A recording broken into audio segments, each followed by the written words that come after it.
On fait une tournée médiatique pour signifier qu'on est sorti de toutes les nombreuses obligations qu'on avait sur la colline parlementaire.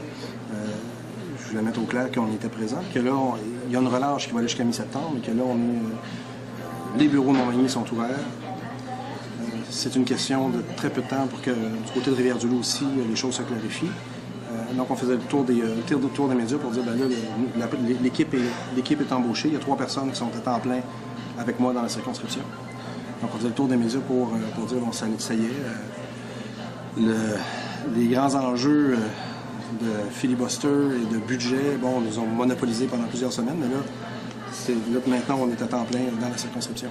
Mais déjà demain, il s'insère des rencontres avec des maires. Puis là, on va rencontrer idéalement tous les maires rapidement pour refaire tous les dossiers, ce qui ont effectivement, on n'a que des casiers vides partout, là. Donc remonter ça. Est-ce que ça vous fait combien de municipalités, Des maires rencontrés, on a combien? 48 en tout. 48 maires à rencontrer. Maire et mairesse, là, oui, à rencontrer le plus rapidement possible. Est-ce que votre objectif, c'est de les rencontrer les 48? Avant la prochaine session parlementaire, oui, carrément. Écoutez, s'il y a une mise au point que je peux faire, c'est que plusieurs de mes collègues sont devant des dossiers. Les dossiers n'ont pas été détruits dans un bon nombre de circonscriptions. Même M. Duceppe, qui naturellement en avait lourd sur le cœur, a trouvé une façon tout à fait convenable. Il a déposé les dossiers aux citoyens. Il a dit bonjour, monsieur le maire, bonjour, madame, monsieur de tel OBNL, voici votre dossier. On ne le détruit pas, vous déciderez par la suite si vous voulez vous asseoir avec le député, la nouvelle députée. Donc, il y avait toutes sortes de façons d'arriver à ça, d'arriver à gérer cette information-là de façon respectueuse des citoyens. Ouais.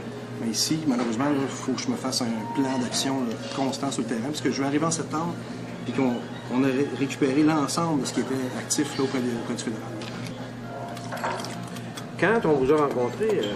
Lapointe, il y a une quinzaine de jours, vous avez parlé des coupures qui s'en viennent avec 11 milliards sur 3-4 ans, que ça risquait de toucher de façon assez directe les entreprises de la région, entre autres de Montmagny. Est-ce que vous pouvez nous en dire un peu plus au moment où on se parle?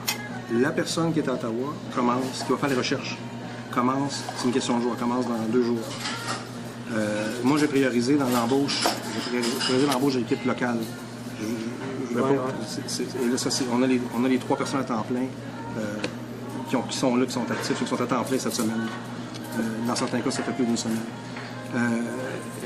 Ottawa, Ottawa, c'est un poste qui était particulier. On a pu rencontrer beaucoup de monde pour être sûr qu'on a la personne clé capable, qui a le goût de faire des recherches, qui a le goût de travailler jusqu'à minuit parfois. Elle commence là. Donc, laissez-nous le temps, là, comme je vous dis, d'aller gratter. Là. Mais, entre autres, il y a des dossiers par rapport à la réinsertion, à l'aide qui est offerte aux personnes de 55 ans et plus pour réintégrer le marché du travail. On a de sérieuses craintes qu'il n'y aura pas de renouvellement de certains programmes. Puis, par rapport à la réalité sociale-économique chez nous, là, ça a beaucoup d'impact. Ouais. Mais avant d'arriver avec quelque chose de clair, laissez-moi un temps de recherche encore avec la personne qui est employée à Ottawa, qui va être qui sera quelqu'un de la région qui va aller travailler là-bas. Les membres de votre équipe, c'est qui, là? Il y a M. Nadeau? Il y a M. Nadeau, il y a Mme Jeannette Michaud, qui est à temps plein à Montmagny, dans les mêmes bureaux qui étaient utilisés par la députée sortant. À Rivière-du-Loup, il y a M. Denis Pelletier. Et à Ottawa, par respect pour la personne, je me garde je me garde encore une journée ou deux là, avant d'annoncer ça. Là, physiquement, on est installé, on a les téléphones et tout ce qui est administratif est très, très lourd. On nous ramène toujours la même problématique. Il y a 108 nouveaux députés. M. Lapointe, excusez-nous. Alors là, j'ai une permanence à Montmagny. J'ai les bureaux, j'ai les meubles, j'ai les téléphones. Mais il est possible qu'ils n'arrivent pas à arrimer la ligne téléphonique sécurisée avec les services locaux pour un autre 10 jours. Alors, ce qu'on a fait, c'est que, si vous me permettez, je vais annoncer un cellulaire qui va être dédié à Mme Michaud à Montmagny. Et pendant 3 semaines, on va devoir utiliser ce cellulaire-là. Dès que, techniquement, ils vont régler leur truc, là, on pourra reconnecter les lignes. Ça va être les mêmes numéros de téléphone que c'est depuis des années. Là. Sauf qu'ils vont reconnecter tout ça, malheureusement, dans 10 jours.